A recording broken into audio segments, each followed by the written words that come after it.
recorded live in Jacksonville, Florida. This is Trivial Warfare. More than just a pub quiz, Trivial Warfare is your gateway to a worldwide trivia community. Join your hosts, Jonathan. We just described Ric Flair as Neanderthal Man and Planet of the Apes. Chris. Yo, we going down to Sesame Street. That's your impression of hardcore rap? Carmela. That would irritate the hell out. I'm like, I just want my groceries. My ice cream is melting. Ben. 4 halogens in that list. Oh my God. You were like, it's not the halogens. I'm like, no, Ben, no. Those damn halogens got me again. And the rest of the Trivial Warfare Army for another week of fun and games. Now here's your host, Jonathan Oakes. Hello and welcome back to another episode of Trivial Warfare. We are the podcast that takes the pub quiz out of the pub and brings it home to you.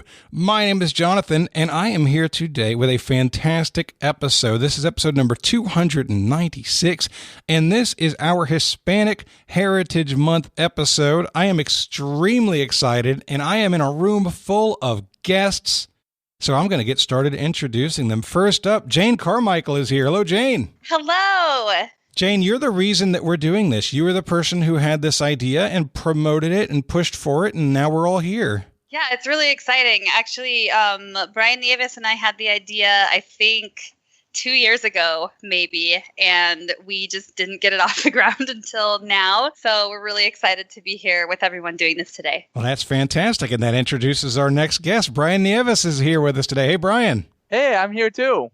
How you doing?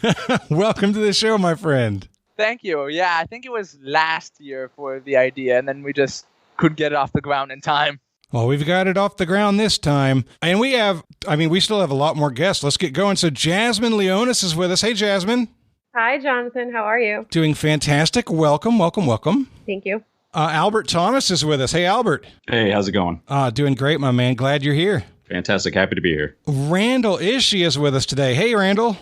Howdy, y'all. Welcome. And last but not least, Andrew Taborda is with us. Hello, Andrew. Hey, Jonathan. Thanks for having me. Really appreciate it.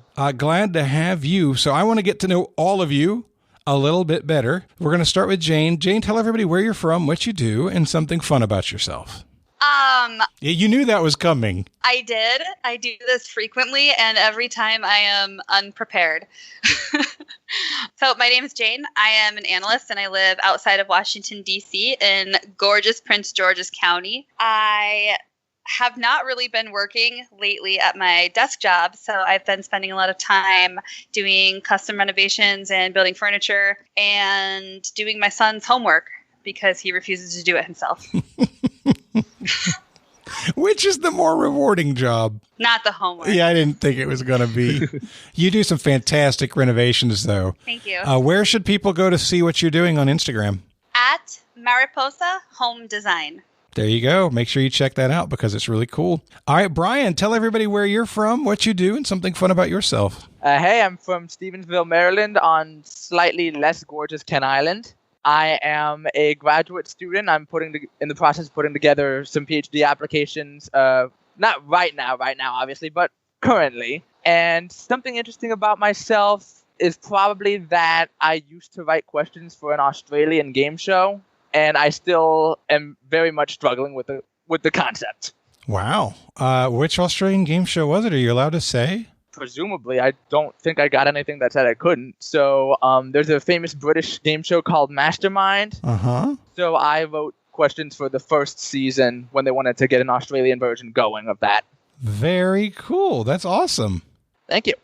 All right. We are joined by Jasmine. Jasmine, tell everybody where you're from, what you do, and something fun about yourself. Hi, I live in Colorado. Right now, very snowy outside. I live halfway between Denver and Boulder. I work in communications, though I'm currently job hunting. So, any leads, you can send that my way. I'm spending a lot of time with my kids currently, though. My 6-year-old went back to school in person, but my 2-year-old needs a lot of supervision. So that's taking up most of my time, that and job hunting. Understood. What kind of communications job do you do?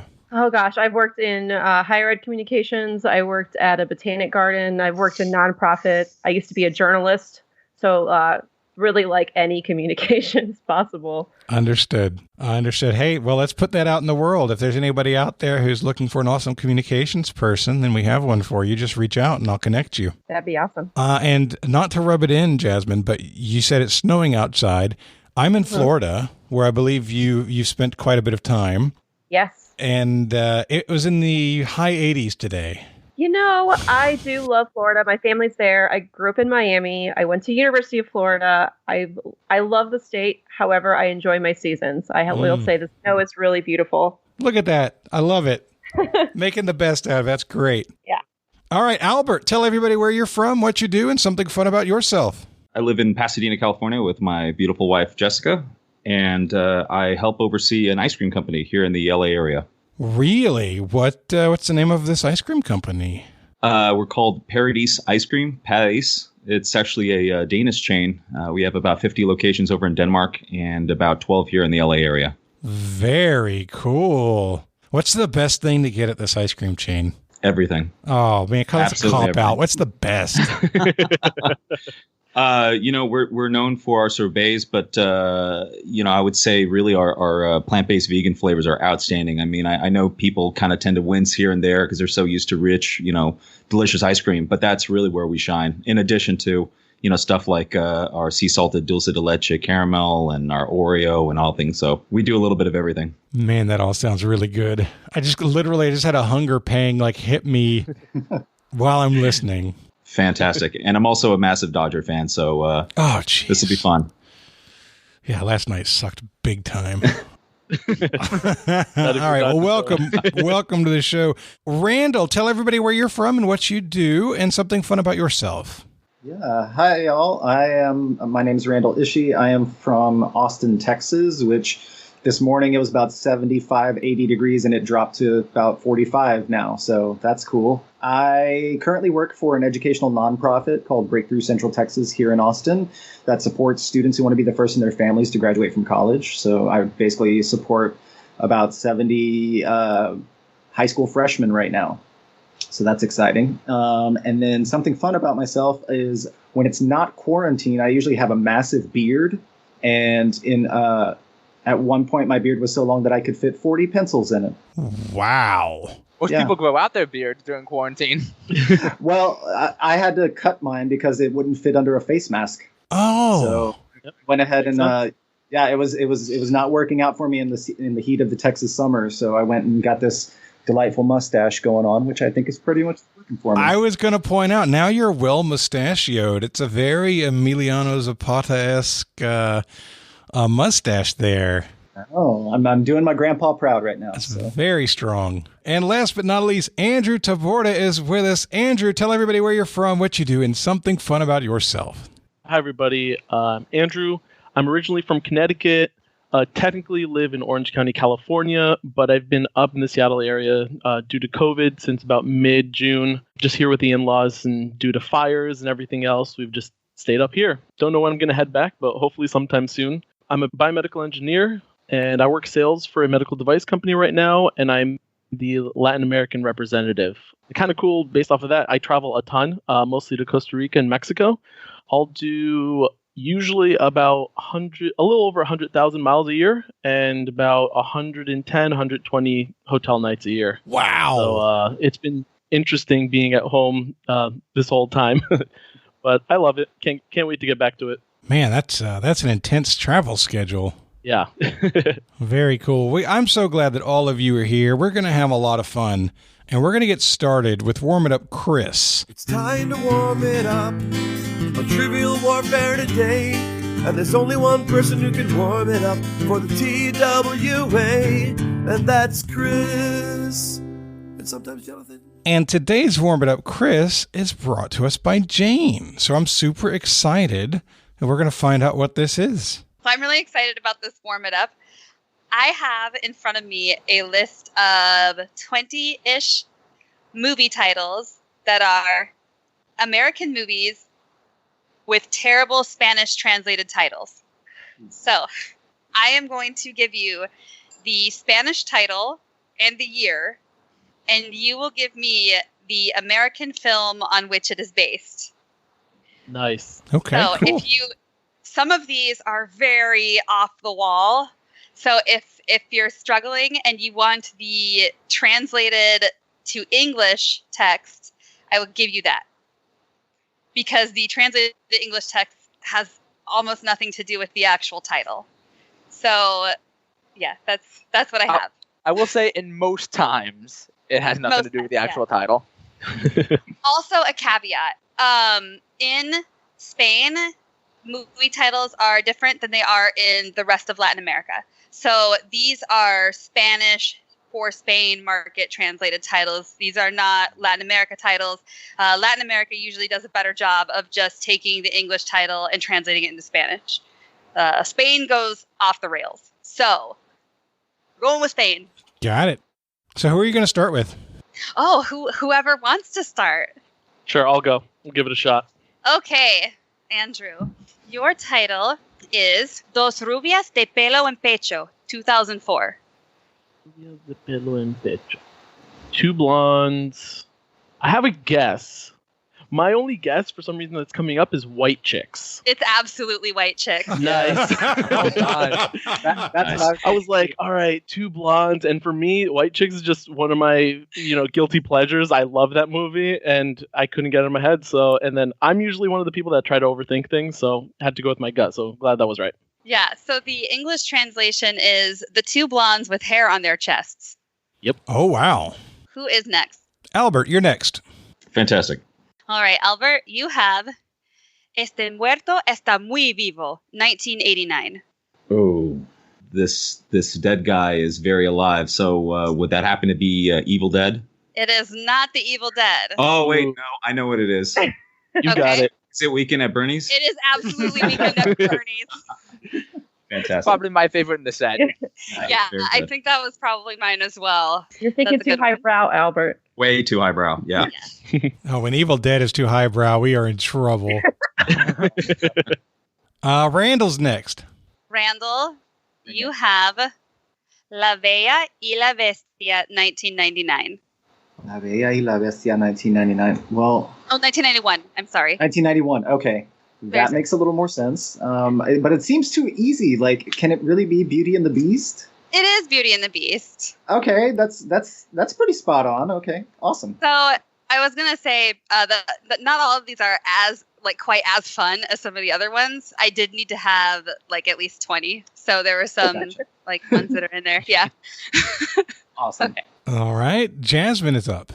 All right, Jasmine, you have El Extraño Mundo de Jack, 1993.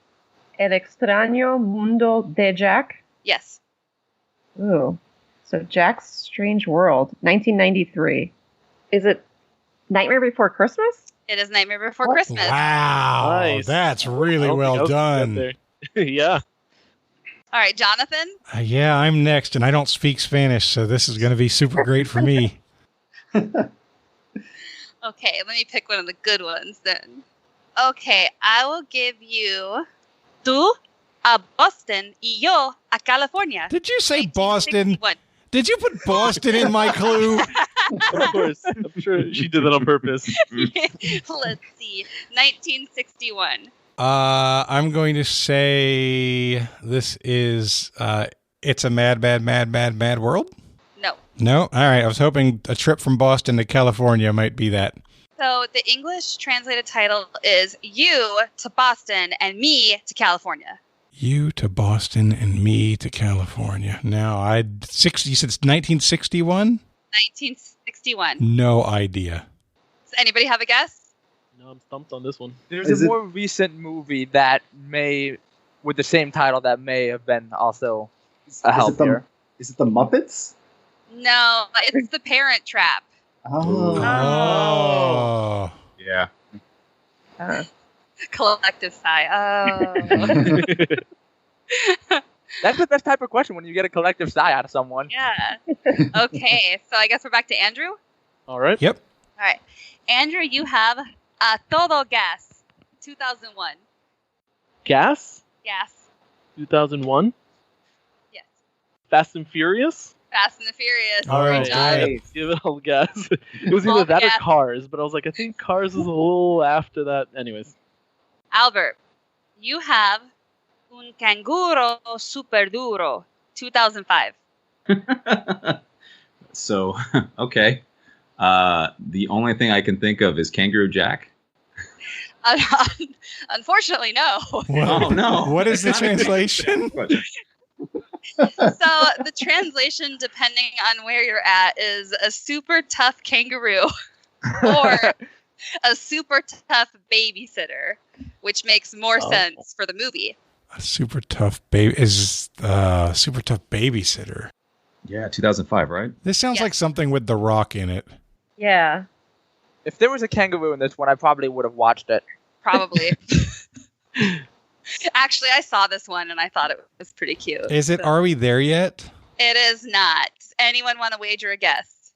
It is The Pacifier, starring Vin Diesel. Oh. Yeah. Oh. Jonathan was on the right I just track don't there. know. I don't know Vin Yeah. Diesel movies, so I was never able to get there. That's the I second Vin Diesel movie. I I was could see saying, I the- think it's I just could that. see the Maybe a pattern. movie poster. You said The Rock. I was like, it's got to be. There's some muscly dude like carrying a kid under his Yeah. arm on the poster. The Rock did like the Tooth Fairy or something like that. That's where I was going. Okay, so Randall, I will give you ¿Qué pasó ayer? 2009. ¿Qué pasó ayer?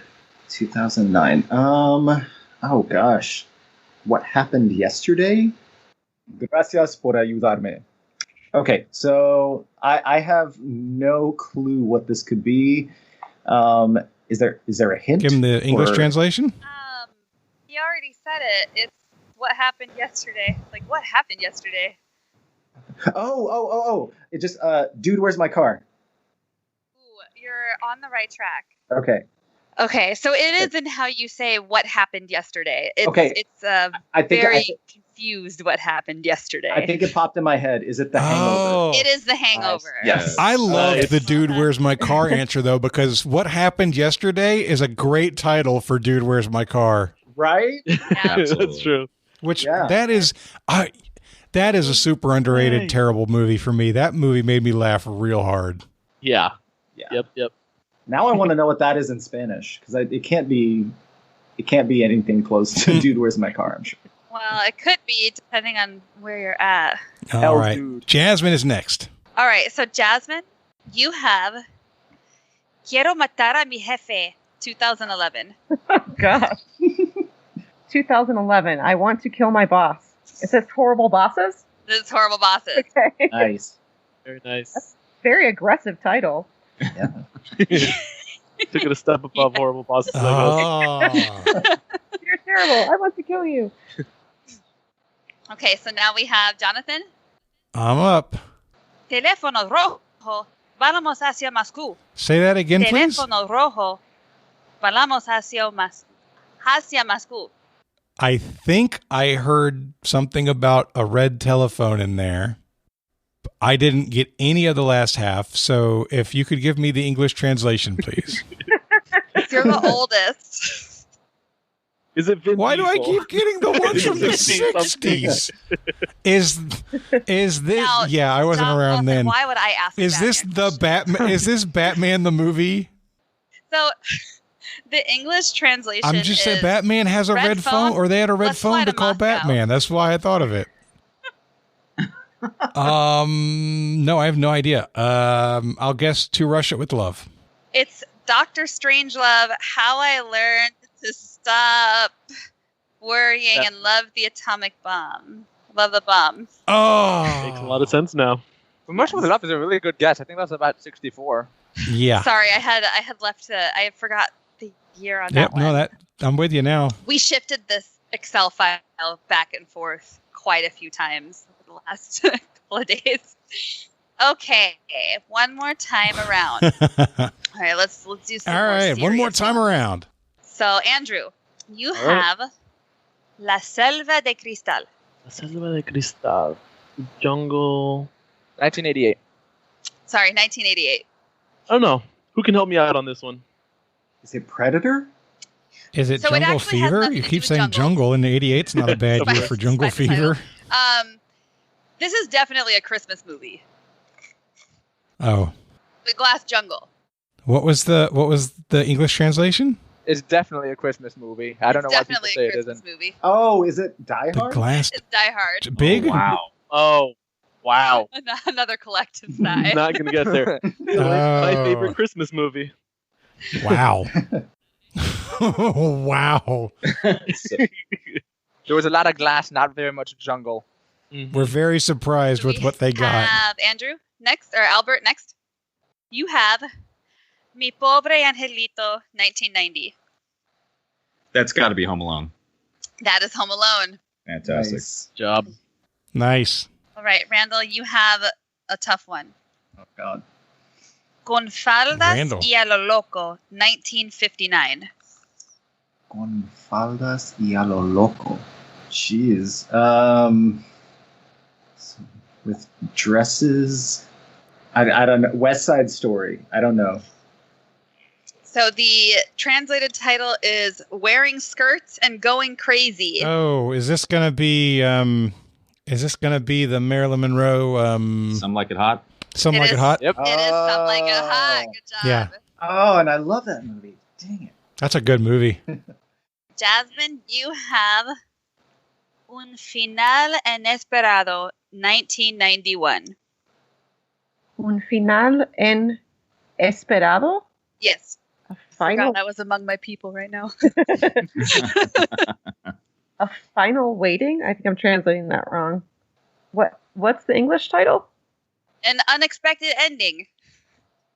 Oh, Oh, okay. Oh, I would guess. I have no idea. That seems very general.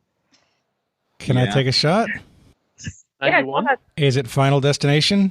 It is not Final Destination. That's what I would Oh, have guessed, though. when you said a final waiting, I thought Final Destination would be a What was good the year? guess. 91. I think I know what it is. Go ahead. The one ending that never was an ending because you actually don't know what the ending is in 1991. Clue? No. Not with Clue. I don't think it's Clue, but I'm going to tell you that I think, if I'm not mistaken, I think Brad Pitt is going to have a cameo in this one movie, if it's the movie I'm thinking about. Thelma and Louise? It is Thelma and Louise. Yes. Wow. I liked this one because it's essentially just telling you what happens. Like, oh, it's not expected. Like, they I didn't mean, to even be fair, it try could be to have a anything title. unexpected. Except everyone in Spain is expecting it now. That's the thing. No one expects the unexpected ending. Jonathan, this is what we in the community call a layup. Okay. Oh no! Now see that all that does is make you feel dumb there's a when lot you of pressure miss on it. it. There's a lot of pressure here. I This know. is going to be an unexpected ending right here. Oh man! Okay. Jonathan, you have Los Hombres de Negro, 1997. Ooh. Oh, okay. Men in Black. Men in Black! Yay! Good job. Yes. We're all rooting for you. I'm like the black men. The black men. I should be able to get Men. this. Black. And that is your warm it up, Chris, question for the episode. Great job, everybody. Very nice.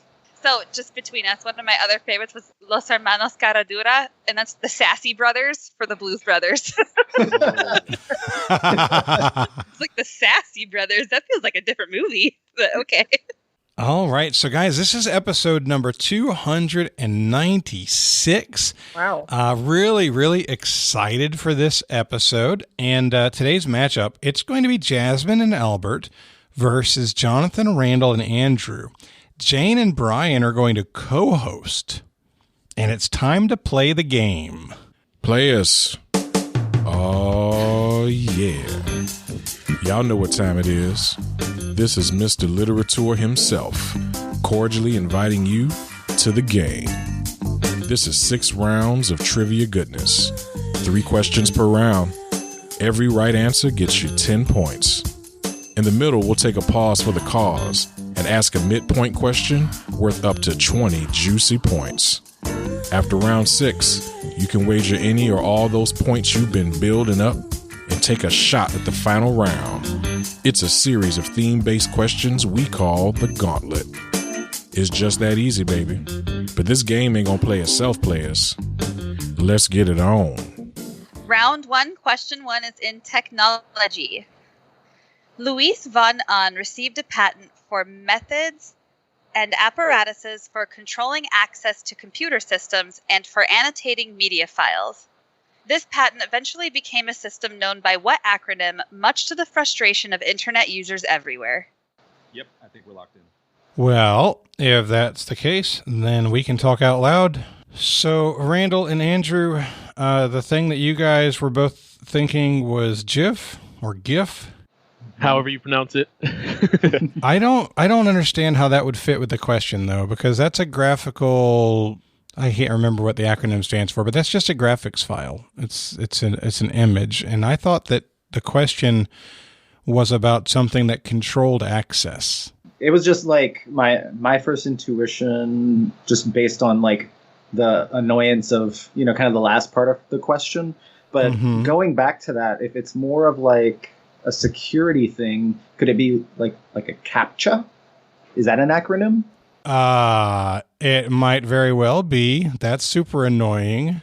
Mm-hmm. Could it be LAN? LAN? I don't think so. So she said annotating media files.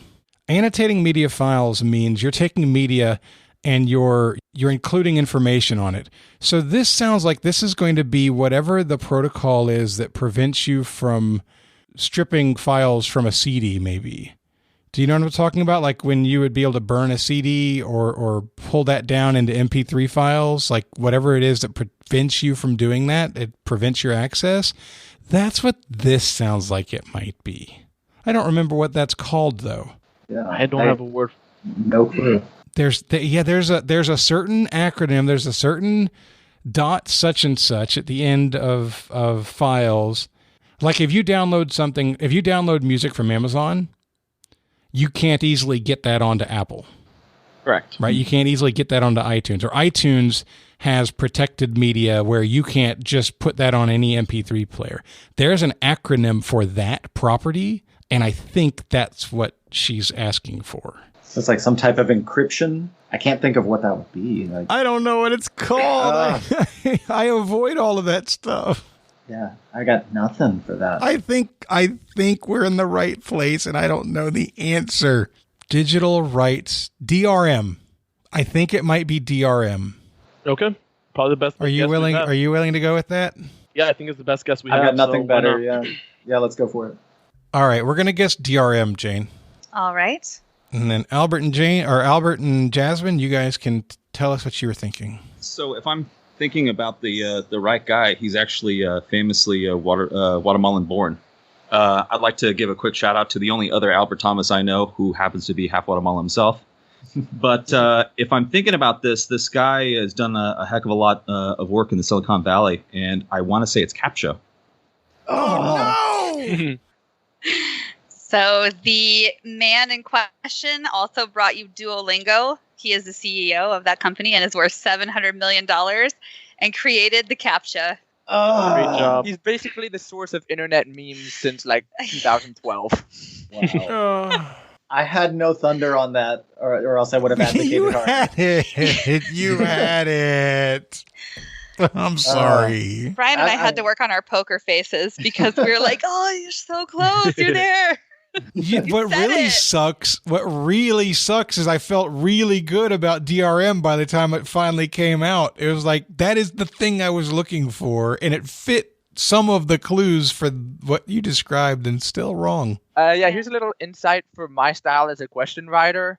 When I use the word acronym, I usually refer to the technical definition of the word acronym, or at least the, I guess, really pedantic definition, which is it has to be pronounced as a word. Sure. Got it. And like Spanish movie titles, has absolutely nothing to do with the words provided. Right. So There we go. There we go. round 1, question 2 in historical performances. Shakira and Jennifer Lopez headlined a historic halftime Super Bowl show, but the real stars of the stage, in my opinion, were two reggaetoneros who released a highly anticipated joint album titled Oasis. Name one of these two celebrities. Sorry, could you repeat the name of the title of the album? Oasis. Or Oasis. Yeah, we can lock in. So I remember this performance pretty well because it was really cool to see Shakira and J-Lo, who have been around for a while and are still banging. They rocked the heck out of it. It was such a great performance, and they kind of upstaged the two reggaeton singers who are also famous in their own right. But we only have to name one, right? I will go with Bad Bunny. Albert, you good with that? I'm great with that. I was in Puerto Rico back in February this year, so that's all I heard everywhere we went was Bad Bunny. So yeah, I'd agree with that. Do we get a bonus if we can name both? Not unless they asked for it at the beginning. I'm just joking. I'm not going to try it. What I love is that Jane's working on her poker face, but she can't help but smile whenever anybody names Bad Bunny since he's her favorite. Randall, what did we have?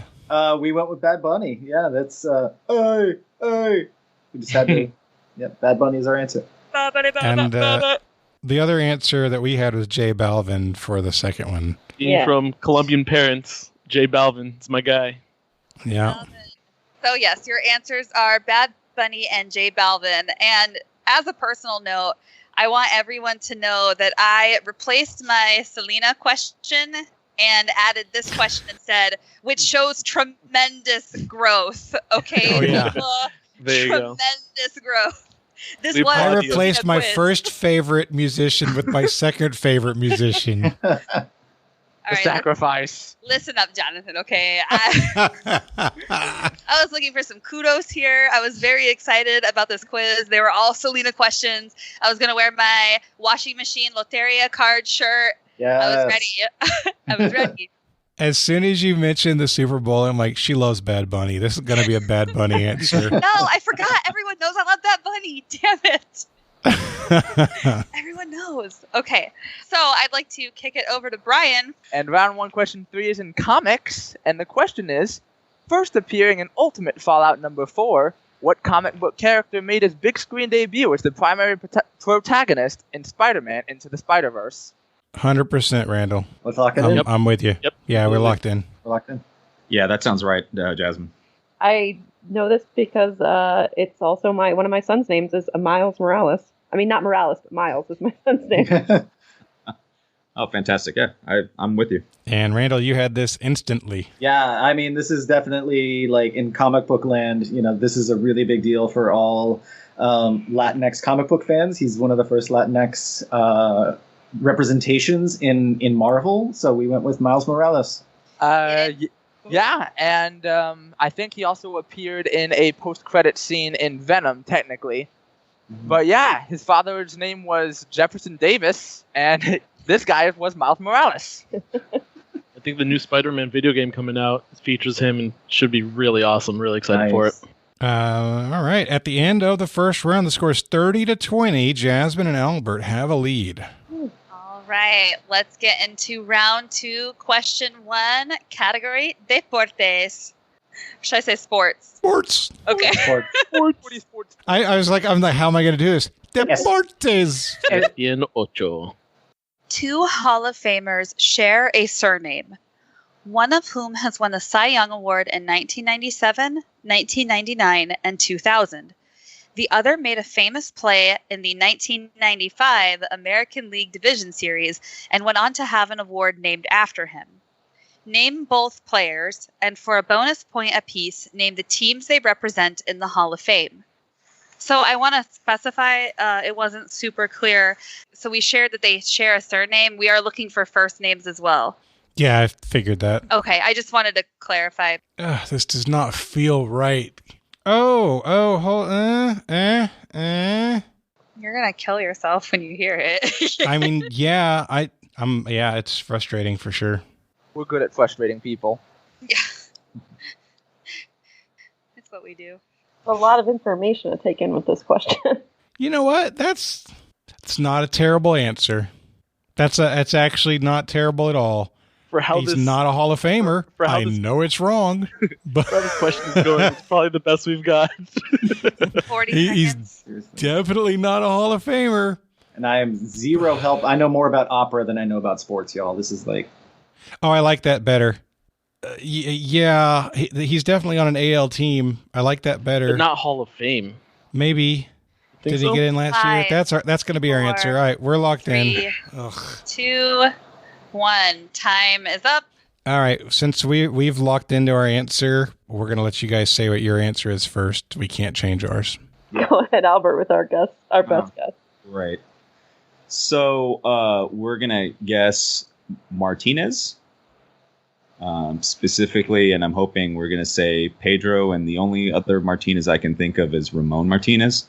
And for the bonus, we're going to say Pedro with Boston. And I don't know, do you have a guess, Jasmine, for... Well, they said who they're in the Hall of Fame for, so might as well guess the Dodgers for Ramon, even if that's what he made the famous play with.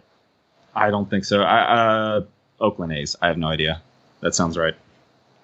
Okay. All right. We did a lot of dancing. I mean, I wanted to find a way to make this Johan Santana, who was winning Cy Young Awards all over the place. I couldn't come up with a Santana. At the very last second, Andrew put up a viable name for somebody who might have got inducted into the Hall of Fame recently. When the word play is used, it would have had to have been an offensive play, though, because he doesn't play the field. We went with Pedro Martinez, who would have been inducted as a Boston Red Sox, and Edgar Martinez, who would have been inducted as a Seattle Mariner. Wow, great job, Jonathan, for the win. It is that Pedro right? Martinez. Yes, it is. So Pedro Martinez for Boston and Edgar Martinez, a Seattle Mariner, is Andrew. Nice. That's not me. That is Andrew. He came up with Edgar Martinez with less than 5 seconds left. Is he Colombian? Colombian? I thought he was. Oh God, I don't want to say what I thought he was. Is, I may be thinking of someone else, but then for some reason, Edgar Martinez just came up at the last. Edgar Martinez is the DH for the Seattle Mariners, who literally is one of the best hitters of all time. Yeah, and he's Puerto Rican, and they named he has a designated the DH hitter award is awarded every year to a designated hitter named for Edgar Martinez. I did not realize he had been inducted in the Hall. I was thinking of Edgar Renteria, who's Colombian. Were you really? But I know who Edgar Martinez is, so I'm glad that name still came to mind. So literally 15 seconds before time was up, he popped Tino Martinez in the chat. Ooh. And I'm like, Tino Martinez is great. He was a Yankee and a Ray. He was not a Hall of Famer for sure. And then right before it ended, you're like, Edgar Martinez. I'm like, you know what? Great. Let's lock that in. I will also add, Unbelievable. since I am sort of apparently in the Richard Osman role of this little podcast, that Ramon Martinez was the older brother of Pedro Martinez, but he's not a Hall of Famer. Oh. And he was a Dodger for a long time, for sure. He was. So this question was a shout to my dad. Edgar Martinez is his favorite player. He planned to go to his retirement ceremony, and I'm pretty sure cried when it happened. So I'm from Washington State. I was there when the kingdom was blown up. I took a rock from it home. Yeah, so Edgar is big in our family. He's like a family member to us. So that's fantastic. Or Edgar. Great. Yeah. For the Seattle Mariners, que triste. So, but now I'm a Nationals fan, so that works out. All right, let's go to your fifth question of the game. Round 2, question 2 in Televisiones. Televisiones. Televisiones. Awkward pause. All right. Renewed by Pop TV following a backlash to its cancellation by Netflix, which family sitcom starring Rita Moreno became the first show to shift from a major streaming service to cable television?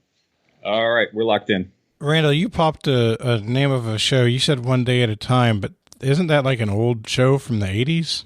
Yes, but it's been it was remade on Netflix fairly recently in the past 4 years or so. And Rita Moreno is one of the main, like she plays the grandmother, and she's of course over the top and fantastic. And I believe there's a second or third season. There's at least 2 on Netflix. I didn't know about Pop, but I do know that Rita Moreno is like the star of that series right now. So I think that's great. Then I think that's solid. Yeah, cool. Yeah, we're doing that for sure. Let's do it. Lock it. We're going one day at a time. One day at a time. All Andrew right. and Jasmine. I'm sorry, Albert and Jasmine. Our answer is also one day at a time. It is one day at a time. Great job. Nicely done, Jasmine. Great job. You say over the top, but that's just like an average Latin grandmother. That's standard.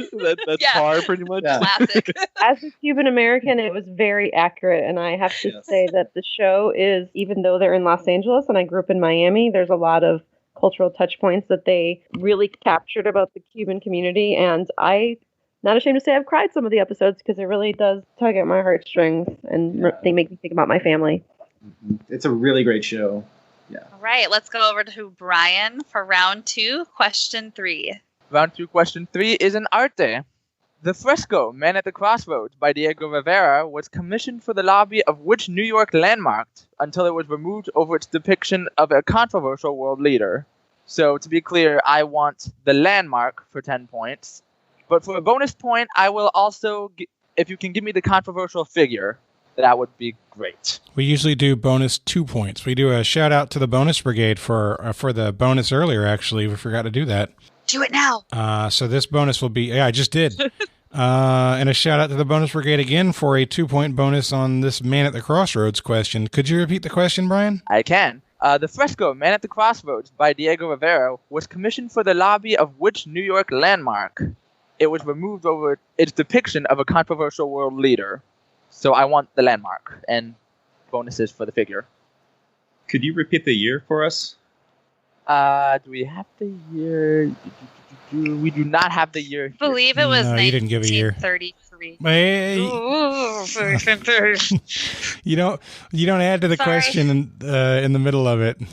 We're locked in with an answer. We've been debating about Ellis Island and the Statue of Liberty. We've been debating about Empire State Building. I've been thinking Chrysler Building without saying it as another option there. And the one that it sounds like we're kind of leaning in on at this point is Grand Central Station, because the word crossroads is interesting in terms of a giant train station. Has space for a fresco.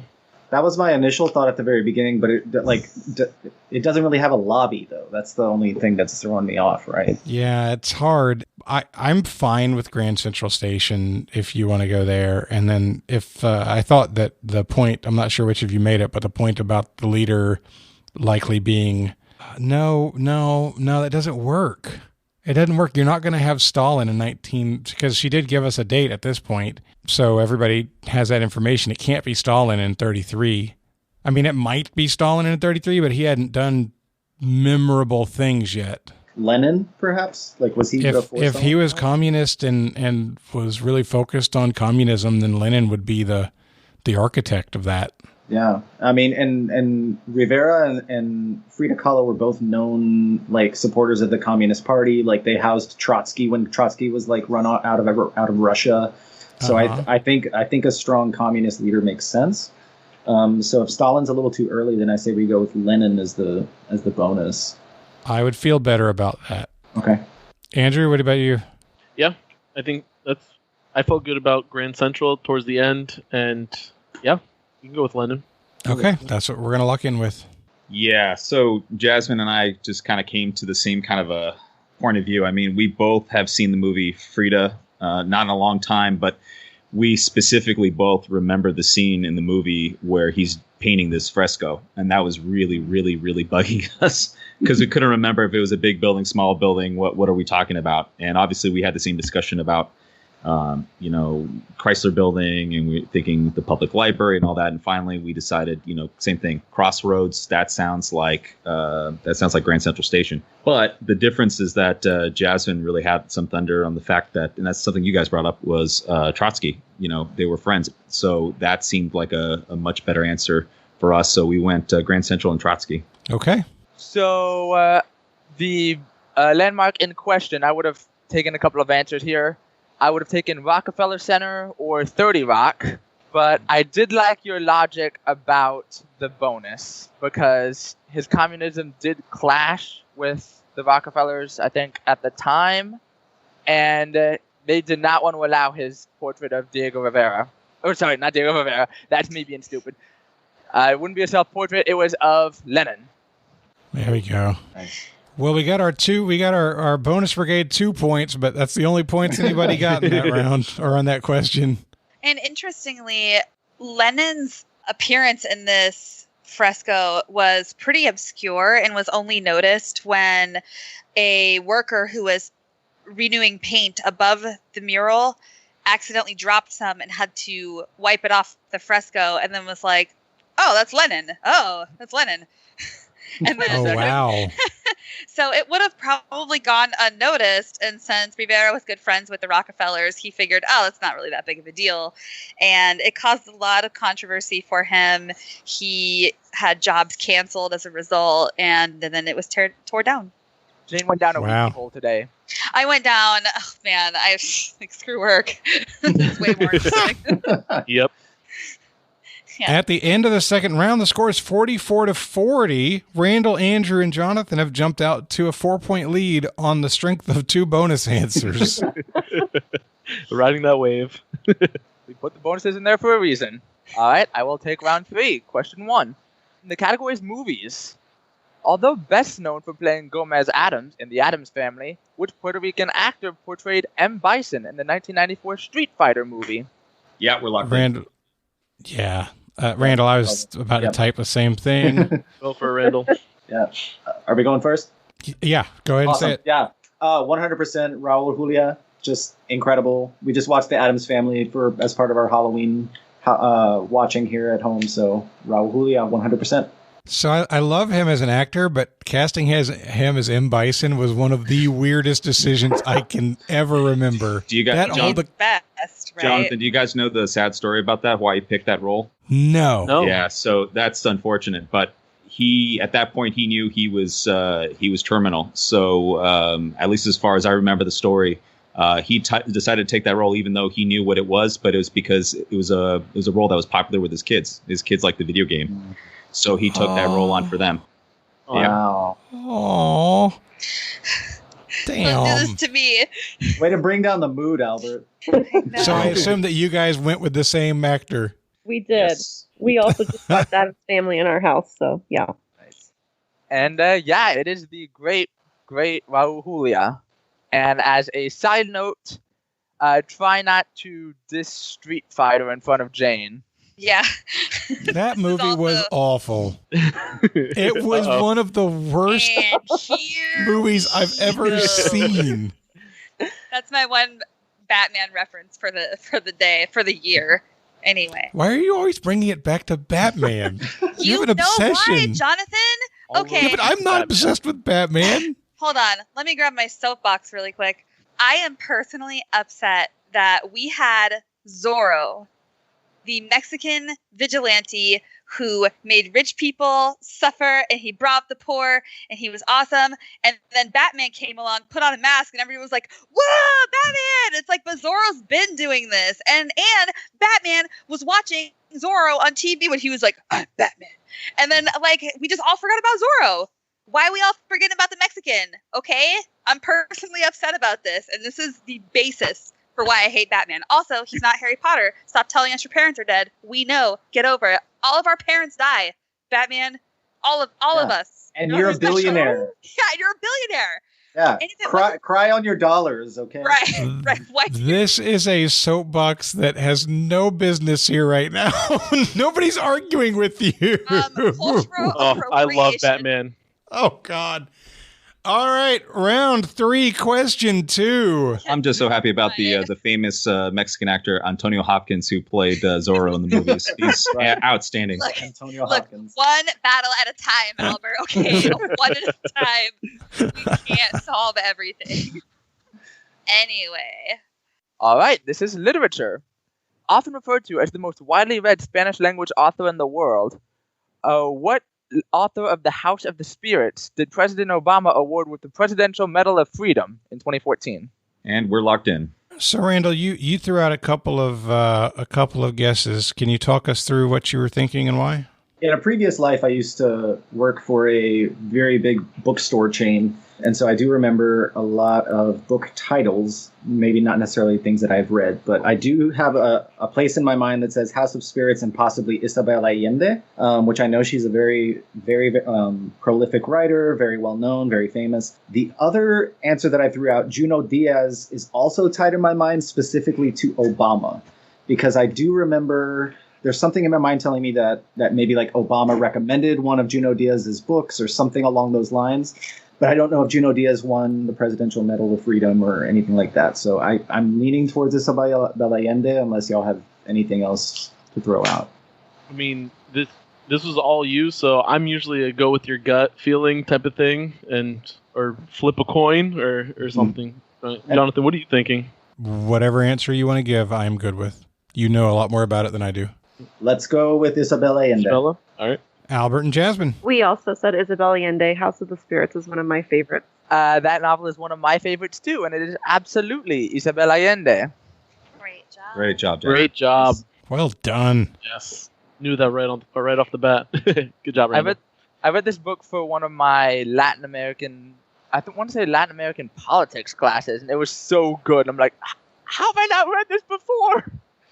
Yeah, it's definitely on my list that I should have read when I got my Spanish degree. Like, I should have gotten to this book, and I just never did. All right, round 3, question 3. I was told there would be no math.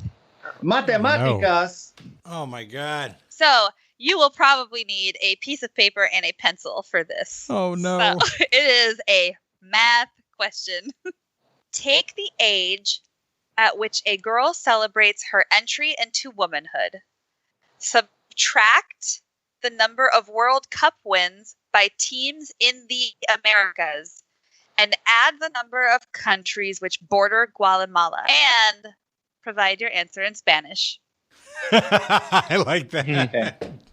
So it's the age minus the World Cup wins plus the countries that border Guatemala. Yes, countries that border Guatemala. So when you say the Americas, we're talking both Latin and South America? Todo America. All the Americas. And I also want to add, these are specifically men's World Cup in this case. Yes. Good Lord. All right, we're going to lock in. Yep. Oh, boy. So. The first number is 15. I mean, I've had a quinceañera, so I know it's 15. And then we talked about the Guatemala. We're pretty sure it's 3 countries. I mean, that could also be wrong, but we think it's 3. And then the World Cup was the big question mark, right? So Uruguay won. The first one, if I'm not mistaken. And then they never won since. Yeah, and then Brazil has won a lot. I think they've won the most out of any country, if I'm thinking about this correctly. And I want to say it's like maybe as much as 8. Yeah. And then Argentina. I know they've won less than Brazil because that's a big thing with Argentina. They have the inferiority complex in soccer with Brazil. For sure, yeah. And I'm thinking Maradona, so yeah, you'd have to at least have one in there, right? Yeah, like 1 or 2. And I can't think of any other South America. Latin America has not won one. No. Okay, so now we have to... Yeah, and then when Mexico hasn't won any, correct? Correct. Yeah, and obviously I don't think the United States has. Not men's. No, so that just really lives us with that, just those 3 countries. Yeah. So, so the big question is how many did Brazil and how many did Argentina win? Yeah, exactly. And can we add and subtract is the other problem. The later in the night it gets, the harder that becomes. Well, I like what you were thinking, and I also like the little bit of game theory. So if we do the math where it's 15 minus whatever World Cup wins, and we subtract the 3, the bordering countries, then we, at least what we were looking at was getting, yeah, exactly. Then we actually get 8. And I go back to what Jane was saying, which is we're going to have to say this answer in Spanish. And yeah, I feel pretty confident that the one number that I think most people know how to say in Spanish is ocho. So I don't know how you feel about that.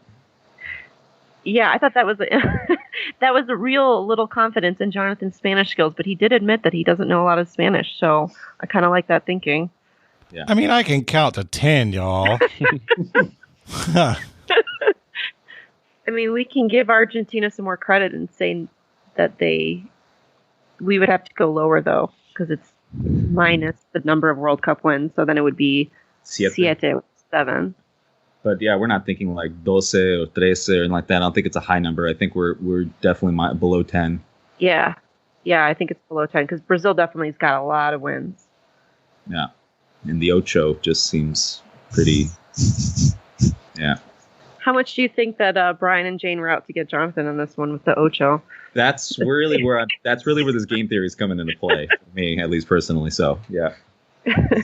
I mean, I'm good with the Ocho, but you can... I agree. I can't think of anything else, any other number. So for me, that's the Ocho. I want to lock that one in. All right, let's lock in with Ocho. The Ocho. I'm pretty sure they didn't do any game theory at all based on my ability to do Spanish numbers. I actually don't know what Jonathan's level of Spanish numbers is, so I don't have a reference point. Yeah. Well, let me ask you this. Is 15 15? Nope. It's quince. Then. Yeah, no. So yeah, not more than 10 then.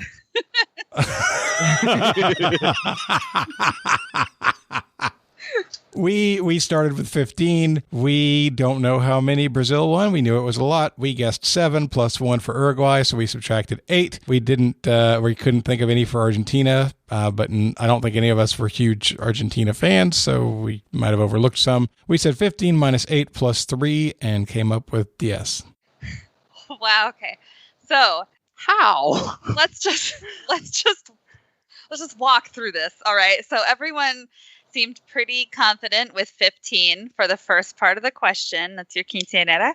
Also, Jasmine, I really hope you have pictures of the dress you selected, because I have this weird obsession with people's dresses that they wore. I need to know. I wore my aunt's wedding dress from the 70s, so I looked like a 70s bride, but it was like in the late 90s, so that's kind of fun. Oh, fabulous. Wow. Photo to share. Hashtag Throwback Thursday. Okay, so let's subtract the number of World Cup wins by teams in the Americas. As you guys know, Brazil has many of them. They have 5. Argentina has 2, and Uruguay has 2. That's gonna be 8. It's not. It's 9. It's 9. I can't add. Hold on. 5 plus 2 plus 1. 5, 2, 2. Uruguay has 2? 1930 and 1950. How dare they? No, it's funny, Jonathan, because Brian and I are texting back and forth, and he said it took me 3 tries to get 5 plus 2 is 9. Just to make sure.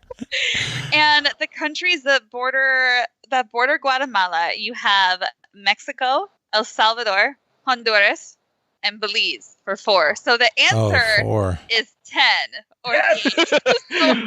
So you guys we somehow got 10, although we got the math wrong. You used the wrong formula and got the right answer.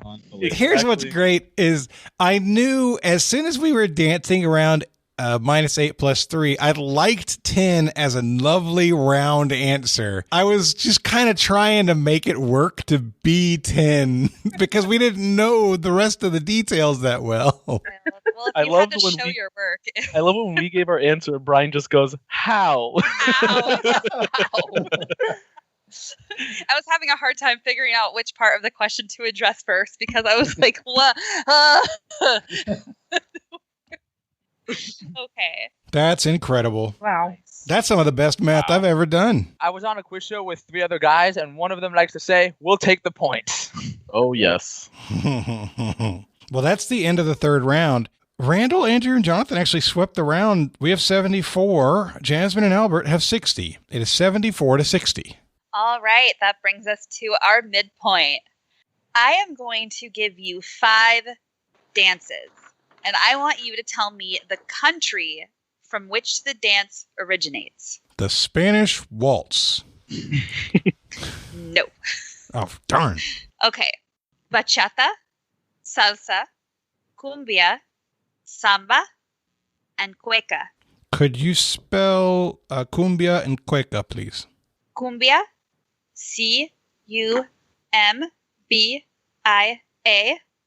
like baila esta cumbia, Selena. And cueca, Q-U-E-C-A. Thank you. Yeah, it's cumbia as in cumbia. Don't you get it? That is how I spelled it, but it didn't help me. Jane, is Quechua with a Q or a C? Q-U-E-C-A. But the answer is both. Yes. How many L's are there? Only the one you're going to take at the end of the game.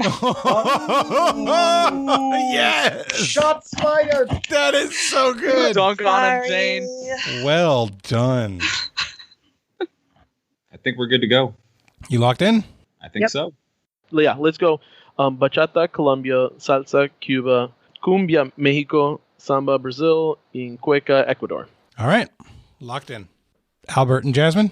We said bachata, Dominican Republic. Salsa, we debated between Cuba and Puerto Rico, but I'm Cuban and I feel like it's not originally from there, even though we do love salsa, so we said Puerto Rico. Cumbia, we said Colombia. Samba, Brazil. And cueca, Chile. Yeah, I'm pretty confident on the Chile one, just because I went to a Spanish camp as like in high school, and I was working there, and pretty sure they taught us how to dance the cueca there, and so I'm pretty confident about that. All right. So we have bachata, Dominican Republic. Samba is from Brazil. Cueca is from Chile. Now, cumbia, you have a lot of countries that have their own adaptation and spins on cumbia, but it is originally from Colombia. And salsa is from los Estados Unidos. Ah.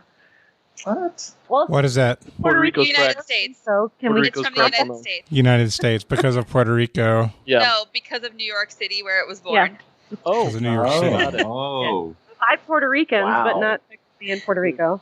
We both got salsa wrong. So that means that was huge for Jasmine and Albert. They got 16 points out of that, while Randall, Andrew, and Jonathan only got 4. After the midpoint, Randall, Andrew, and Jonathan have 78. Jasmine and Albert have 76. It is 76 to 78. Wow. Hey everybody, this is Jonathan. Before we get on with the second half of today's game, I want to let you know that today's show is sponsored by TrivialStudies.com. TrivialStudies.com is put together by longtime warhead Greg Zethner. He's also the author of the Ultimate Trivia Study Guide. And Trivial Studies is a great website. It has study materials that you will really like, but it also has some live games that happen every week. So let's talk about the study materials for a second. There are often confused trivia pages, there are trivia Pavlovs that you're going to like, and there are games throughout the site that you can play for free in multiple choice or flashcard mode, depending on the kind of difficulty that you want. The most popular feature on the site, though, is the live weekly game. It's a 20-question pub quiz written and scored by Greg. It's in the live events section, and the questions come with detailed write-ups on the answers, so you can learn more on the subject after you've submitted. New games begin every Monday morning. You don't have to create an account, but if you enter your email address when you submit, then Greg will email you when new games begin. What's really fun about these is that you can type in codes to create little groups for these competitions. When you're doing a live game, you can enter up to 3 group names separated by commas in the private group input. For example, if you were to type TWA for a group name, then everybody who types TWA will get to see their scores against everybody else who typed TWA. So that seems like a really fun way to compete against other people who are also listeners in the Trivial Warfare Army. So I really want to encourage you, go check out TrivialStudies.com. That's all one word, TrivialStudies.com. Check out their live games, check out their study materials, and I bet that you'll be glad you did. I also want to let you know that today's show is sponsored by BetterHelp. Last time we talked about BetterHelp, I was really excited about partnering with such a great company who's focused on mental health, focused on getting you connected with counselors, and people to talk to so quickly. And the feedback that I got from our community about advertising with BetterHelp was fabulous. I had multiple people reach out to me directly and say, hey, you know that counselor I've talked about who's so great and that I talk to all the time? I got them through BetterHelp. There are a lot of people who are using BetterHelp, and if you want somebody to talk to, if you want a counselor to relate to, BetterHelp is a great option for you. You can send messages to your counselor anytime. You get timely and thoughtful responses. Maybe most importantly, you can schedule weekly video or phone sessions. There's no waiting rooms. It's more affordable than traditional offline counseling, and it gives you access to a broad range of expertise that may not be available in some of your areas. You can talk to licensed professional counselors specialized in things like depression, stress, anxiety, sleeping, anger, LGBTQ matters, self-esteem. It's confidential, it's professional, it's affordable. You can start living a happier life today. And as a listener, you'll get 10% off your first month by visiting our sponsor at betterhelp.com/TWA. Join over 1 million people who have taken charge of their mental health. Again, that's BetterHelp, HELP.com/TWA. All right, let's get on with the second half of today's game. Round 4, question 1 in Why Are You So Obsessed With Me? Coming off the success of their mega hit Sugar Sugar, in 2005, Frankie J and Baby Bash teamed up on the track Obsession, a translated cover of which band's bachata classic released 3 years prior? Andrew, it sounds like whatever you want to guess is what we're going to go with. Yeah, I'm totally down with thinking that. Are you asking for the band or for the artist or for the name of the song? Oh, I said the name of the song already. It's the artist. Oh, okay, good. She wants, the artist from 3 years prior. That's the only guess I've got, you guys. All right, well, we're going to lock that in then. We're locked in. Feeling good. Andrew's got us. We're not feeling good. We're not either. I'm just pretending. You at least have something. I think Albert and I are coming up empty. I honestly can't think of a single person. I can think reggaeton, but I can't think at all. Bachata, I know. Los bachatareros de... I have no idea. I'm just making up stuff at this point. So you should guess Bad Bunny again. Is it a band or one person? Or a singer? Band. I got nothing. I have absolutely nothing. Los Tiburones. Yeah, there you go. Los Tiburones or Jaguares, or we can go into all of them. Maná, that sounds good too. Maná.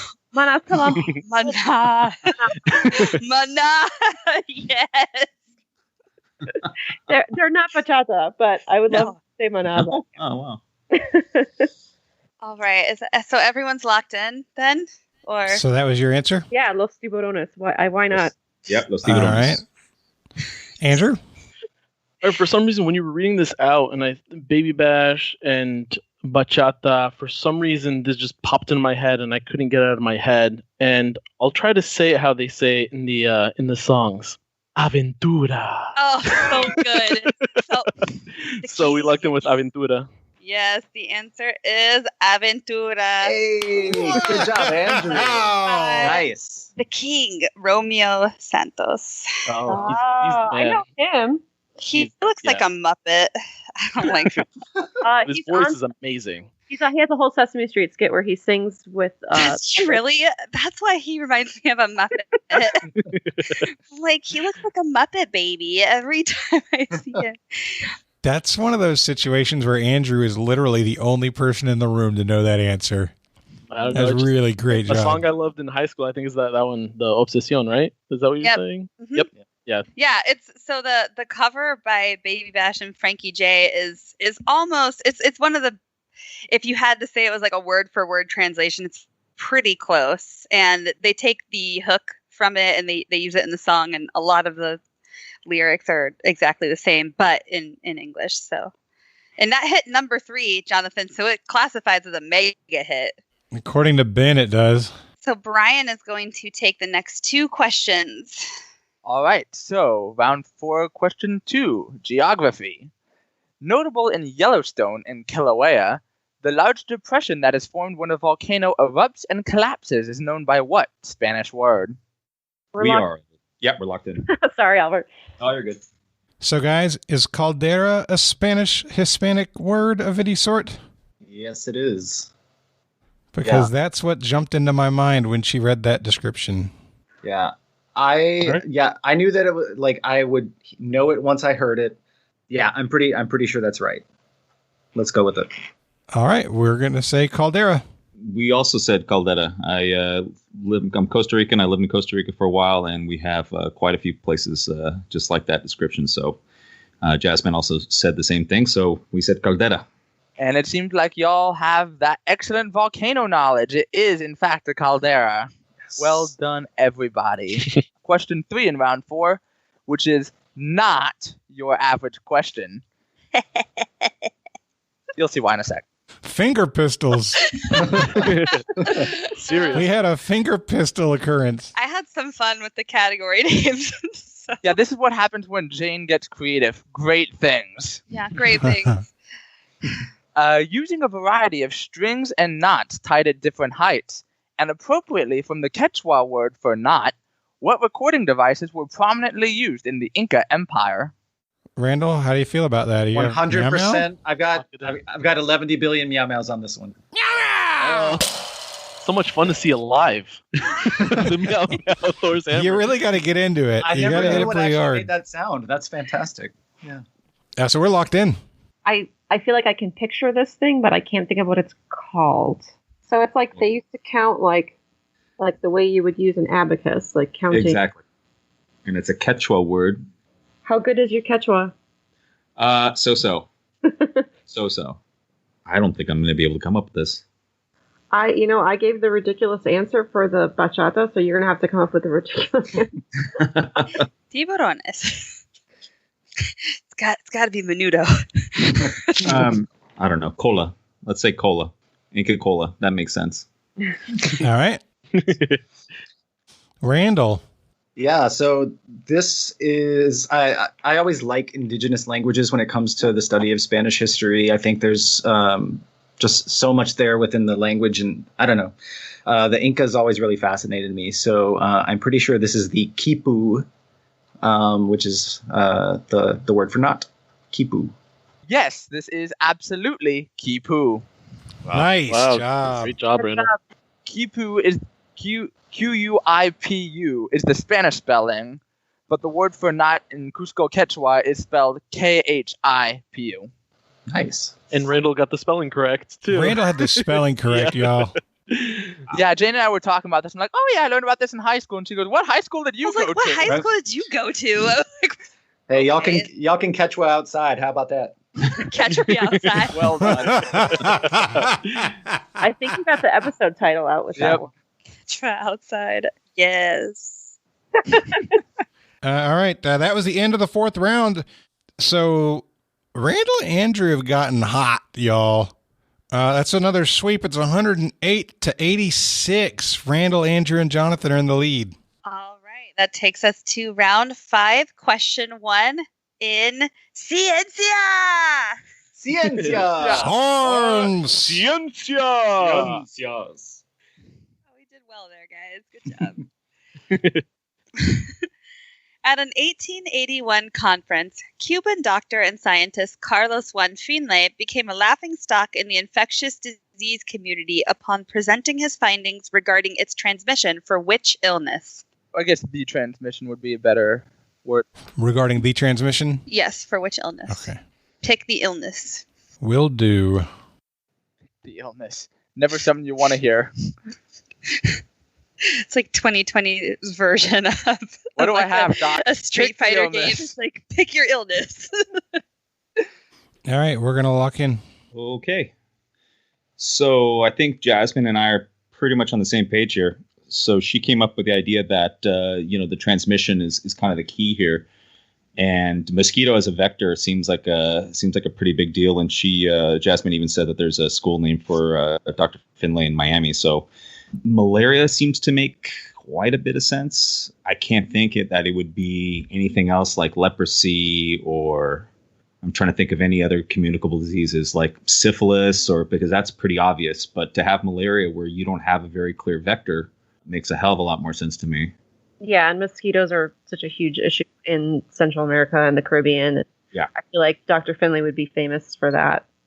Yeah, that's got to make sense. Yeah. So I feel good about malaria. I feel good about malaria.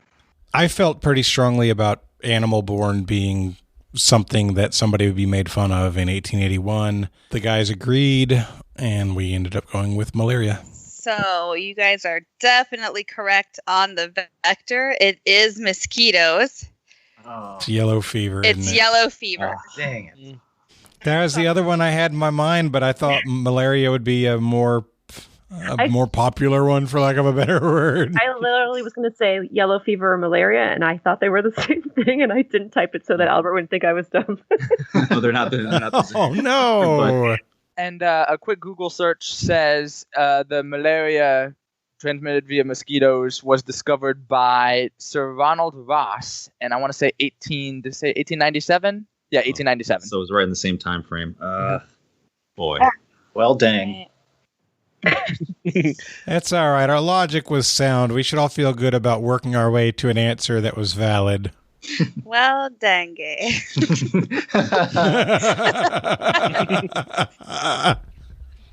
There's another plausible show title. Well, dang.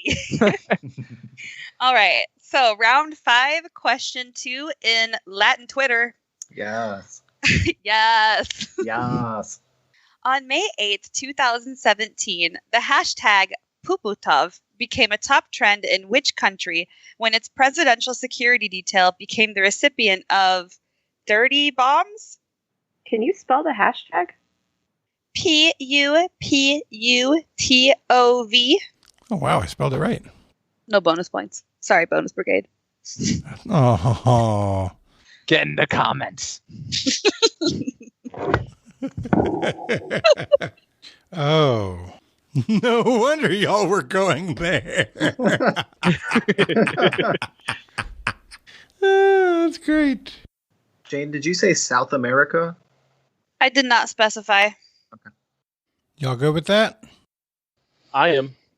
Yeah, I mean, I'm fine. We can. All right, we're gonna lock in. All right. Wow. So, No clue. Number 1. yeah, I sent that up on Latin Twitter. So, Puputov spelled P-U-P-U. The first thing that comes to my mind is pupusas, which are from, Albert, you were saying El Salvador. El Salvador. Yeah, that would be my guess if we had to pick a country. Yeah, but the T-O-V, I don't know where that's taking us. Exactly. Yeah, all I can think is like it's a guy's name or something like that, but I just can't figure out where that comes into anything. Yeah. And I mean, dirty bombs, I'm assuming maybe this is just me that it's like X-rated photos. Is that what that means? Oh. That was where my mind went. Here, I will bomb you with my nudes. Well, just because of Jane's inflection. Maybe Every guy on Tinder. That's like one of those things like, look, I'll pay you $200 not to send me nude pictures of yourself, all right? I can't think what else dirty bombs would be. Yeah, I think that's all I got is just going with El Salvador if we're going to think it's pupusas. Yeah. That's fine with me. All right, El Salvador. All right, locked in. So when you said dirty bombs, I just thought people were throwing poop at somebody. Like, here's a bag of poop, throw it at you. But Andrew, you and Randall had a better thought, almost a portmanteau of sorts. Andrew, can you talk about it? Just like you guys, I thought pupusas, so we immediately went to El Salvador. And the Tav we got from Molotov cocktail to be throwing. That we assumed that's where the bomb part came from. And I thought Twitter would have a field day kind of with that. It works on multiple levels. So yeah, Puputov, we went with El Salvador. You are right with the Molotov cocktails. These people were essentially rioting in this country at the presidential detail with cocktails of unconventional materials like Jonathan suggested, were filled with poop. So this was at President Maduro in Venezuela. So we couldn't figure out the unrest part. So Jonathan was like, is there unrest in El Salvador? And we're like, I don't know, but it just would be so funny, or no, not funny, but it would work so well, that portmanteau. And then Randall was like, I don't know, Venezuela. And then we convinced him to go away from it, unfortunately. So Randall would have been right on that. I thought I was the first person to throw out Venezuela. Venezuela, yeah. But I liked your linguistic connection better than my, hey, I know they were mad at the government in Venezuela. That's all I had. Mm-hmm. Yeah, they were pretty bad. Yeah, I liked Pupusas better as the driver for the name, so yeah. Oh well. All right, so moving on to round 5, question 3 in We Didn't Start the Fire. Been getting creative again. Killing it today. Oh boy. Killing it. Although blame fell primarily on Spain, as most everything rightfully does, experts today agree that the country was not at fault for the explosion of which U.S. Navy vessel whose name inspired a battle cry of the Spanish-American War. Yeah. I got all the meow meows you could possibly want about that, guys. Lock it in. We're locked in. Yeah, we got that 100%. My great-grandfather, who fought in the Cuban Revolution, not the Spanish-American War, if we want to call it by the correct name, would be mad at me if I got it wrong. It's the USS Maine. Yeah, so I kind of studied a little bit for this, just went on a bunch of Wikipedia rabbit holes, and this was one of the things that came up. I actually started watching YouTube videos while I ran on the treadmill, just one after another, and USS Maine, I just remember that from the studying, so that was our answer. Jane, do you feel seen when they say they studied for it? I feel seen, and I also feel very proud of mi gente. I know that nobody wants to be the one to let us all down. So sure. I feel very appreciative and humbled by your wiki holes that you went down, just like me. It was a fun one. And your answer is the USS Maine. Outstanding. And that is the end of the 5th round. The score is 118-96. Andrew, Randall, and Jonathan have maintained a lead going into the 6th round. Also, for a fun fact in U.S. naval history, the first ever admiral, David Farragut, is Spanish. Really? Spanish descent. His father's name was Jorge and was a Spanish merchant. No kidding. Nice. Oh. TIL. Also, TIL that Farragut was the first admiral, because I had no idea that either. So I'll throw it over to Brian for round 6, question 1. Round 6, question 1, coming from the category Food and Love. Oh, yeah. Oh, baby. Where's Ben? Oh, love. Tostones and mofongo are 2 Latin American dishes, which both use what as their primary ingredient? Yeah, we're locked in. I know this one as well, guys. It's it's definitely plantains. 100%. Yeah. I'm with you. I enjoy a good tostones. I just taught myself to make tostones over the quarantine, so I have a good recipe for it. Oh, yeah. We finally could have had a 3, 2, 1. You guys. I know. I was waiting for that. I was hoping for that. Sorry. All right.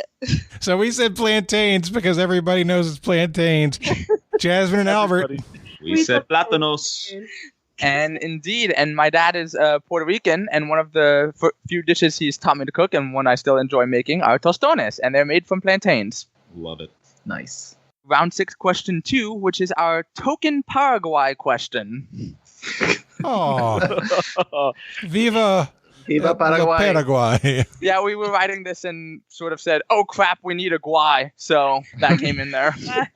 Why not? Hey. Oh, wow. Puns are killing it tonight. A lot of why. All right.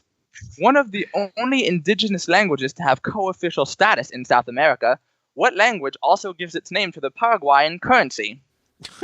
Andrew, I don't think the answer is plantains. Oh, did it just end? Yeah. It just always plantain. It just popped up for me. Let's talk bananas, yo. BANANAS. Oh, all of a sudden we have confidence. You want to lock that in? Yep, let's do it. Yep. Locked in. Boy. I know very little about Paraguay. My dad put it on this one. The capital is Asunción. Mm-hmm. And that's about the extent of my knowledge. And that's a Spanish word, so it's not going to be that. Is it one of the 2 landlocked countries in South America, too? I feel like that might be a thing. Yeah, it is. That's 2 things we know about it. Me and you, that was the 2 things I knew about it, too. Yeah, if I wouldn't have heard it before with Quechua, I would have guessed Quechua, but... Or Cuenca sounded, but that's... Yeah, and I know it's going to drive me insane because once I hear it, I'm going to be like, oh, of course, that's what exactly it is. Absolutely. I would just go with Cuenca. I have no idea. That's the only thing I know in South America. I mean, we can at least say Quechua. At least we know that that's a language. That is a language. And that's the only thing I can think of. So should we just lock that one in? Yeah, I don't have anything else. Yeah, so we're going to say Quechua. Okay. I'll speak before I let Randall answer this one, but today, right before we started this, I was like, you know what I should Google? South American currencies. So I looked at the list, and I remember looking at Paraguay and being like, what are the odds that's going to show up? I'm not going to memorize that right now. But Randall had a guess. And then I go, I kind of remember it starting with the G.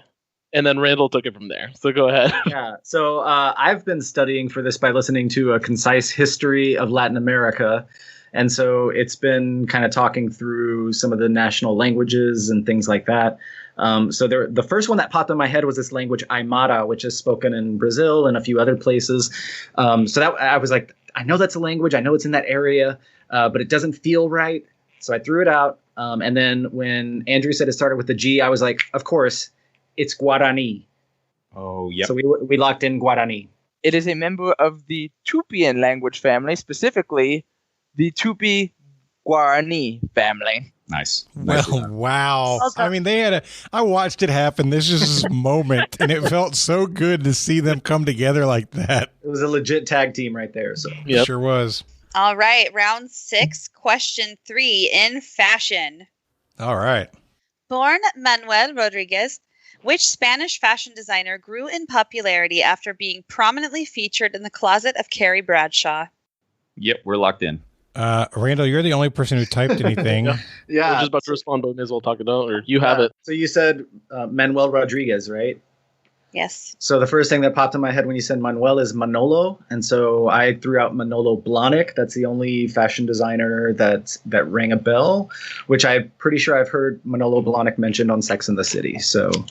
that means that you have watched Sex and the City, so you have that advantage over me. I mean, I have not. I actually have not watched. I've seen like snippets here and there, but that's about it. I love it. I think it's a great answer. Awesome. What do you think, Andrew? I mean, my wife works in fashion, so I'm just gonna say that I helped you come up with this answer just so she doesn't kill me. So yeah, let's go with it. Great. So we've got we're locking in with Manolo Blahnik. Jasmine? We also said Manolo Blahnik. And the answer is Manolo Blahnik. Nice. All right, that brings us to the end of the 6th round. Ooh. Randall, Andrew, and Jonathan have a score of 148. Ooh. Jasmine and Albert have a score of 116. And I got to tell you, so when we do matchups, we always ask people how they rate themselves. And I think Andrew and Randall kind of sandbagged a little bit. No. Because I can guarantee you I've only been contributing to maybe 2 or 3 of these answers. And these gentlemen have just been on fire tonight. Definitely been the Randall show, and I'm helping out over here. It's all Dunning-Kruger. Like, the true experts know that they still have a lot to learn. You might be right. So with a score of 148 to 116, we need to figure out our wagers, but you guys need to tell us what the gauntlet category will be. Your gauntlet category is Dirty Sanchez. Dirty Sanchez. Okay. Well, there we go. All right, our wager's locked in. All right. We're locked in with a wager. Okay, your first question of the gauntlet is... Winning the Nobel Peace Prize in 1987 for his efforts to end the Central American crisis, Oscar Arias Sanchez was president of what country from 1986 to 1990 and resumed his presidency again in 2006 to 2010? Okay, we're going to lock in. Okay, we're locked in. Question 2. Unmasked as the baby alien on season 4 of The Masked Singer, who was the 4th rookie quarterback to win his first NFL playoff game? Okay, we can lock that in. Yep. You good, Jasmine? Yeah, we're locked in also. Question 3. With a full name including Sanchez, what performer was nominated for an Emmy in 2018 for her portrayal of Donatella Versace? We're locked in. Okay, we're locked in. Okay, for the Nobel Peace Prize question. On our side, we had a good, healthy debate, and at the end, we went with Nicaragua, wondering if perhaps he could have been the president that worked with the U.S. to ouster Noriega. So we said Nicaragua. Yeah, and for me, it's a little bit personal, but I've kind of long had this idea that I've always wanted to be on a trivia show, growing up with Jeopardy and stuff like that. And I know it seems silly with this question, but I always figured that, my parents who passed away the last few years, that they'd give me this kind of like little, this little like clue. And that's something that my mom always really believed in. And I always thought it was absolute nonsense. It's just a coincidence and it's luck and everything else. So for our answer, I would have my citizenship revoked if I didn't get this right. And my 4 words are noble patria, hermosa bandera. And the answer is Costa Rica. Yeah, we literally said, well, they didn't lock in super fast, so it must not be Costa Rica. Yeah, I had to drag that out because I was worried you guys would catch on to me. Really well done. I was wondering about that because I said Costa Rica, they're known to be a very, very peaceful country. I could see that happening, but I literally right after that said, but Albert didn't lock in right away, so maybe not. I couldn't. We were chatting about mom and all that, so that's part of it. That's amazing. Question 2. Baby alien. What did y'all say? Well, I think this is kind of a mistake just because I think Andrew also went to USC just like I did. Yep. So he knows Mr. Butt Fumble himself. I do. Unfortunately. fellow classmate Mark Sanchez. Very nice. And yeah, pretty much exactly what you said. I mean, he was there when I was there. Great quarterback, at least at USC. I was telling the guys in the chat that my favorite memory at USC, I was in the marching band there. And when he won the Rose Bowl, he brought the Rose Bowl trophy over to us, and I was able to kiss it. So he said, Mr. Mark Sanchez. All right. And your Emmy-nominated performer. Jasmine had all the heat here. Yeah. So, okay, Jasmine. As I said before, I grew up in Miami, and we went to Miami Beach a lot. And I remember the Versace murders very clearly. I have photos of me and my sister sitting on the steps of the house like a few months before he was shot. So I definitely watched the miniseries, and Donatella Versace was played by Penelope Cruz. Oh. All right, well, we took a random guess. We didn't have a good answer. None of us had watched it. None of us had any relation to it. We guessed Sofia Vergara. All right, Jane, you can tell us what the right answers are. So everyone was unanimous on Baby Alien or Mr. Butt Fumble himself, Mark Sanchez. I was really hoping we could start changing the narrative about Mark Sanchez because he's a good dude, and I think we really need to move away from the butt fumble. So Baby Alien from now on, okay? He was good on The Masked Singer, by the way. He did. Yeah, he was. And he's still super good looking. Yeah. Okay, and your Emmy-nominated actress playing Donatella Versace is Miss Penelope Cruz Sanchez, and winning the Nobel Peace Prize in 1987 for his efforts to end Central American crisis. Oscar Arias Sanchez is the president of Costa Rica. Well done. Good That job, means guys. that Jasmine and Albert got all 3 right. I can tell you that Jonathan, Randall, and Andrew wagered 31, and that means we lost 31 points. We are going to finish with a total of 117. Albert and Jasmine, what did you add to your final score? So when we said go big, we meant really big, and we said 100 points. Oh, I love it when the math is easy. With a final score of 216 to 117, your winners are Albert Thomas and Jasmine Leonas. Good job, guys. Awesome game, you guys. Grateful. I gotta say, that last round seemed like specifically targeted to hit you guys everywhere. Unbelievable. We didn't know it would be you, I swear. I don't mind. I mean, there were multiple rounds that were targeted and hit Randall and Andrew right where they live. So it just happens that way. Fair play. Yeah. Yep. That was a really good finish. All around game. Great job with the questions. Love it. Yeah, that was really well done from a hosting perspective too. Jane and Brian, really, really good job. Great questions. Thank you. All right. So before we go, we like to give everybody a chance to do shout outs or promote causes that they care about. Jane, we'll start with you. I guess we're still telling people to wear their masks, which is really sad because at this point I didn't think we'd be here still. But like, let's just keep doing that. Love it. I agree with that one. Okay, Brian, you're up. I guess I'll just continue the Trivial Warfare shout-out chain and give a shout-out to my online quiz stream team, No Better Social Distancing Than the Atlantic Ocean, featuring Addie Lewis, Nicole Newlist, Clinton Reese, Dustin Resch, Alex Peterson, and, of course, the amazing Jane Carmichael. Jane, I'm not forgetting anybody, am I? Is Adam Holquist on your team? Adam Holquist is on our team for OQL, which is also big, and he's amazing. He doesn't do the streams very much, but the dude is legit. Very cool. Love everybody on those teams. So kudos to y'all. Andrew. Just like to give a quick shout out to my wife. I love trivia and love listening to it, listening to the podcast. She likes it too, but at times I feel like I listen to it all the time. So I want to thank her for putting up with me all the time. She's great. And just in general, just be nice to people. I mean, the times we're in right now, it's just kind of crazy. So just be nice to one another, even though we have differences, whatever. Wear a mask, just like Jane said. Just spread the love. Absolutely. Albert. Definitely want to give a shout out to one of my best and oldest friends, Steve Trapani. He was actually the one who got me on this show. We were going down to an Angels game. And I started hearing things like science, and just it absolutely got me hooked. He and I love trivia, so we've been listening to it for ages. And so I finally beat him to the show, but without him, I wouldn't be here.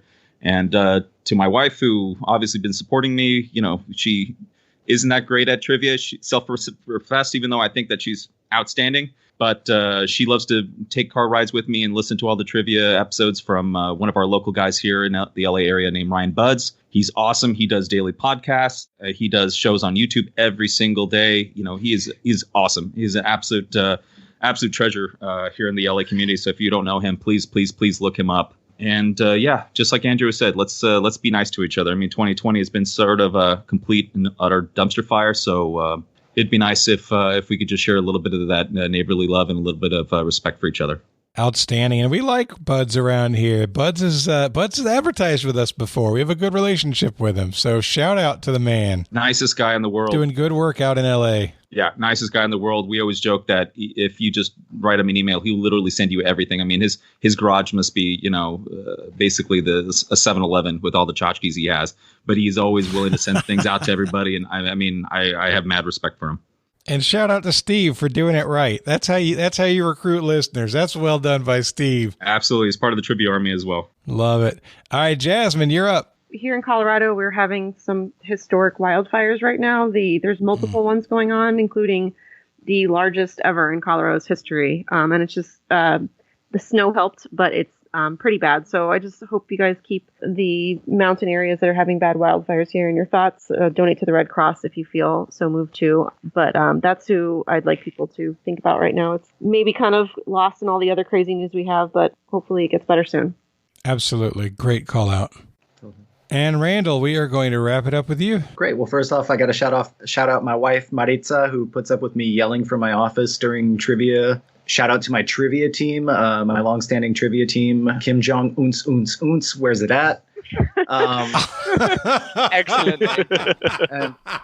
And everyone who's been participating recently. We also do a Zoom trivia during the pandemic called Quarren Trivia, which has been going really well. So shout out to everyone who's been participating with that. And then lastly, I just want to send a shout out to all of the teachers and educators out there. Y'all are just having been a teacher and working in education, they are doing so much with so little right now. Teachers already are so good at working through scarcity and working with what they've got, and they're doing even more right now. So those of you that interact with teachers on a daily basis or have children in school, please, please, please send your patience and love to them, because they are really doing all that they possibly can while also trying to be and exist as humans. So shout out to them. Outstanding. Really great. Also, reminder, if you are not a patron of Trivial Warfare, you are missing out on episodes. We put out episodes every week. Head over to trivialwarfarearmy.com to become a patron and get all of the episodes that you've been missing. That is going to wrap us up. So for Randall, for Andrew, for Albert, for Jasmine, for Brian, and for Jane, I am Jonathan. This was episode number 296 of Trivial Warfare, where it's not just trivia, it's war. Bye, everybody. Thanks for listening to Trivial Warfare.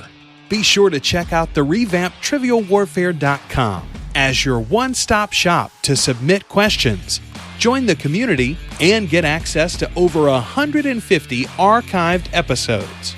Warm It Up was written and performed by Matthew Stevens. This episode was edited and produced by me, Joel Sharpton. For help with your podcast, visit ProPodcastingServices.com.